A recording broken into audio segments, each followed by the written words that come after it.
आपका नाम? मेरा नाम जावेद वजीर मसीह है। भाई साहब गैर मुस्लिम। और मैं मज़ाहिब का तालिब इल्म हूँ और आपका बहुत बड़ा फ़ैन हूँ। इसी तरह से मैं डॉक्टर इसरार अहमद साहब का भी फ़ैन हूँ। भाई साहब आप और इन मुसलमान, सबसे बढ़कर भाई साहब मोहम्मद आप सल्लल्लाहु अलैहि मुसलमान, वसल्लम। आप मुसलमान है क्या गैर मुस्लिम है? जी मैं क्रिश्चियन हूँ। जी हाँ, जी जी हाँ, पूछ सकते हैं। मैं आखिरी नबी मोहम्मद सल्लल्लाहु अलैहि वसल्लम का भी बहुत बड़ा फ़ैन और फॉलोअर हूँ। मैं एक दो बात करना चाहता हूँ। अगर हम सूरत मायदा में पढ़ते हैं तो उसमें जिक्र हुआ है कि जो नसारा है, जो मसीह हैं, ये ईमान में आपके बहुत करीब हैं। फिर उसके बाद मैं जिक्र करना चाहता हूँ, जब आप पे बुरा वक्त आया, तोबा माजरत के साथ मैं लफ्ज़ लेता हूँ, तो आपको एक मसीह बादशाह ने पनाह दी। उसके बाद मैं ये देखता हूँ कि हजूर सल्लल्लाहु अलैहि वसल्लम जब अपनी ज़ात में थे तो एक बेवा खातून थी जो आप रास्ते में से गुजरते थे तो आप पे वो कचरा फेंकती थी, लेकिन आप नीचे से देखते हुए मुस्कुरा के चले जाते थे। उसका क्या हुआ कि 2-3 दिन के बाद ये वाक़या ख़त्म हो गया। उसके बाद आपने देखा कि ये क्यों नहीं हो रहा। जब आपने देखा कि वो बिस्तरे बीमारी पे पड़ी हुई है और आपने जाकर उनकी तीमारदारी शुरू कर दी और आपने उनको खाना दिया। उसके सवाल आ रहा हूँ ना भाई, इंटरप्ट क्यों कर रहे हो? मैं ये बात करना चाह रहा हूँ कि मोहम्मद सल्लल्लाहु अलैहि वसल्लम जो हैं वो रहमतुल आलमीन हैं।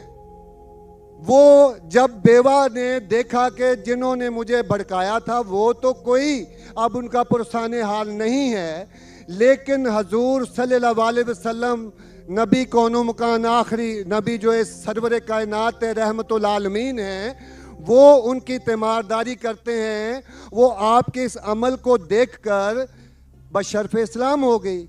आज मैं अपने मुल्क में देखता हूँ कि मुझे मसीह होते हुए यहाँ नफरत की निगाह से देखा जाता है, जबकि उनको रहमतुल आलमीन कहा गया है।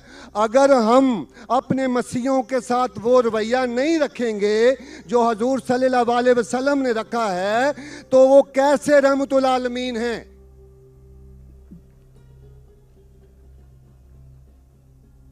जी बहुत शुक्रिया आपके सवाल का। आखिरी अल्फाज जरा।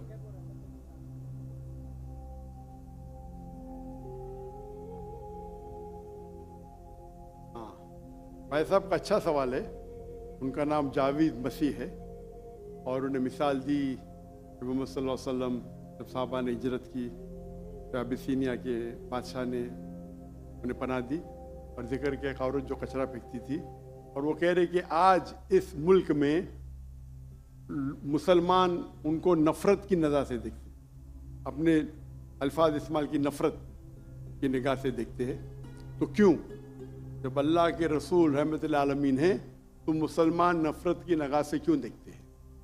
कुरान में अल्लाह सुब्हानहू व तआला फरमाते हैं सूरह माइदा में सूरह नंबर 5 आयत नंबर 82 में कि मुसलमान के सबसे करीब वो लोग हैं जो कहते हैं कि वो क्रिश्चियन हैं।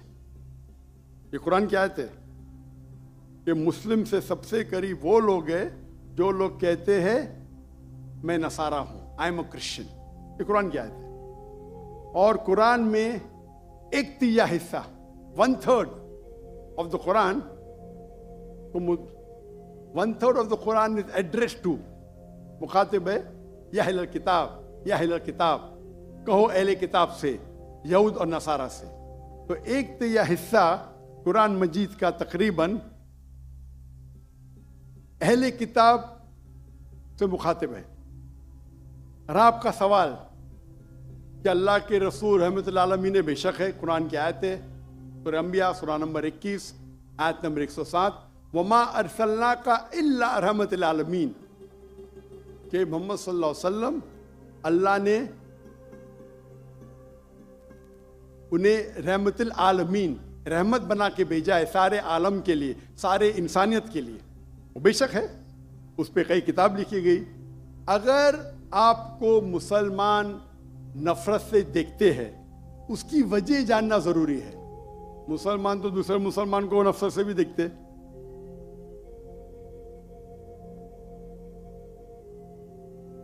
नहीं देखना चाहिए, नहीं देखना चाहिए। अगर वजह एकदम सही है, मैं नहीं जानता हूं क्यों देखते हैं। अगर मैं एक शख्स को देखूंगा जो एक लड़की को छेड़ रहा है तो मुझे भी उससे नफरत आएंगी, चाहे वो मुसलमान हो, चाहे हिंदू हो, चाहे मसीह है। आप समझे ना? तो उस वक्त मुझे हिदायत दी गई है, अगर एक इंसान कोई खवातीन या कोई लड़की का बलात्कार कर रहा है या ज़िना बिल जब्र कर रहा है तो रहमत क्या कहती है? अरे रहमतुल्लिल आलमीन। क्या बोलेंगे? सलाम अलैकुम बोलेंगे आप उसको? क्या कहेंगे? अगर आप बलात्कार देख रहे, ज़िना बिल जब्र हो रहा है, आप क्या कहेंगे? मैं मुसलमान हूं, अस्सलाम वालेकुम। अल्लाह के रसूल की हदीस है, अगर कोई बुरा चीज देखते हैं तो हाथ से रोको, हाथ से नहीं रोक सकते तो जबान से रोको, जबान से नहीं रोक सकते तो दिल में कोसो। ये मिसाल दे रहा हूं मैं नहीं कहता हूं कि आप बुरे इंसान हैं, मैं नहीं कहता हूं कि आप गलत काम कह रहे, लेकिन अगर कोई मुसलमान, मैं आपको नफरत की नजर से देख रहा हूं, जावेद भाई मैं आपसे मोहब्बत करता हूं, जावेद भाई मैं आपसे मोहब्बत करता हूं, on the microphone please, on the microphone,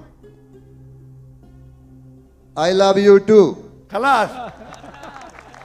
तो आप ये जनरल स्टेटमेंट देना कि मुसलमान मुझसे नफरत करते हैं, मेरे लिए गाली हो गई ना? नो सर, माजरत, मेरे अकेले साथ नहीं, मेरे तो बहुत अच्छे अच्छे दोस्त हैं, बल्कि बहुत से उलमा मेरे दोस्त हैं। माशाअल्लाह। इज्तमाई तौर पे कोई एक आदमी गलती करता है तो हमारे चर्चेस के ऊपर चढ़ाई हो जाती है, हमारे सामने हमारे ईमान की धज्जियां उड़ाई जारी होती हैं और हम खामोशी से एक गिद्दड़ की तरह खड़े होकर देख रहे होते हैं, क्योंकि हमें यह नहीं सिखाया गया है। मैं इज्तमाई बात कर रहा हूं। अभी पिछले दिनों ये पूरा जो है पूरा है। भाई साहब ये सवाल जवाब का सेशन है, तकरीर का सेशन नहीं है।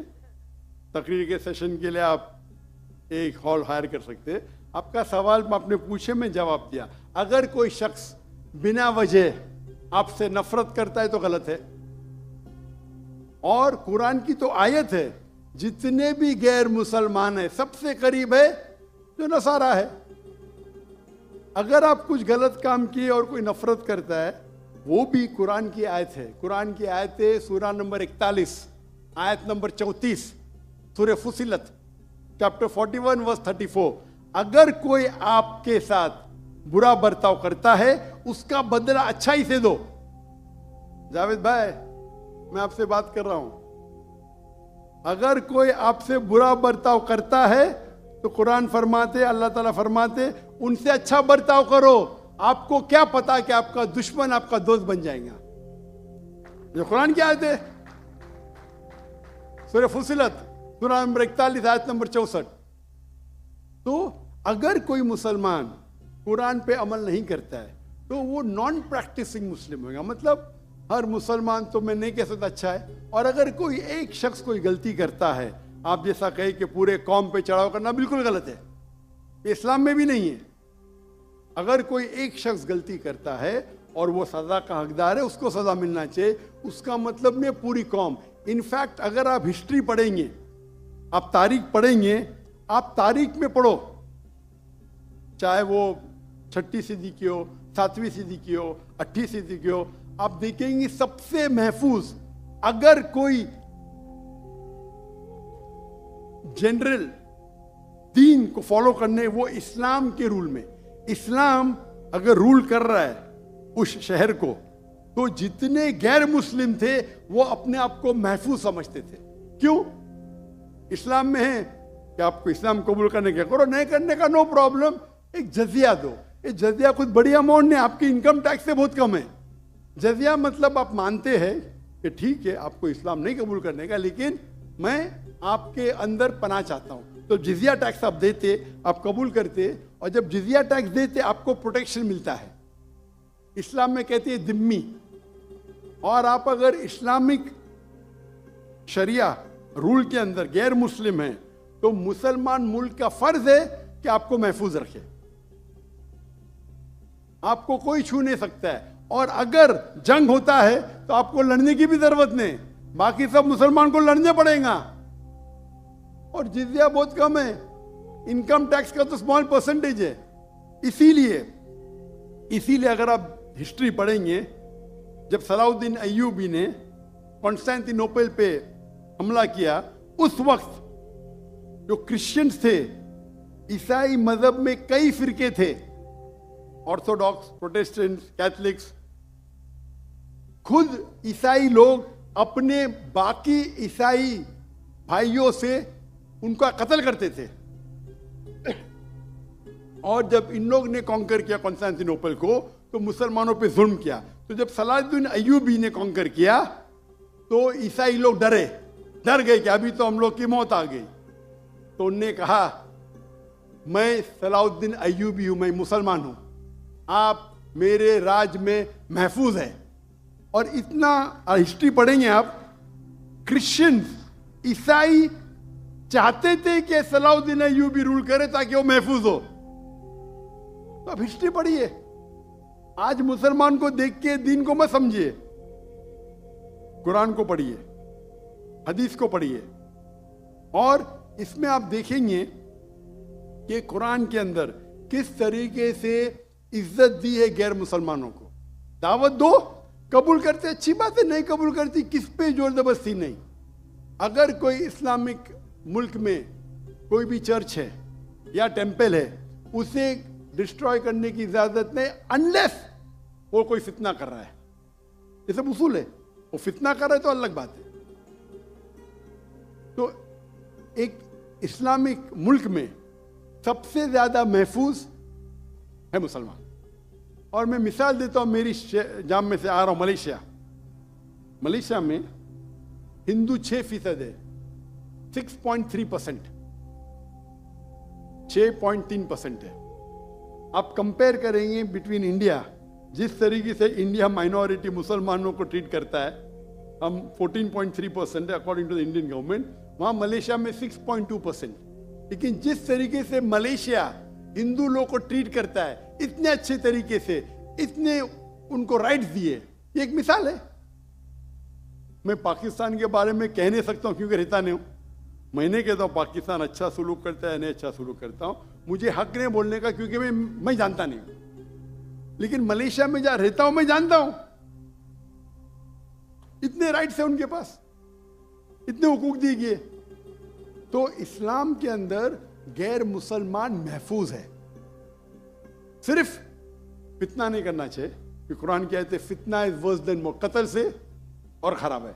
तो अगर आप फॉलो करते जो उस इस्लामिक मुल्क का कानून है, तो गैर मुस्लिम, सिर्फ गैर मुस्लिम होने की वजह से उन्हें कोई भी अटैक नहीं कर सकता है, और करता है तो गलत है।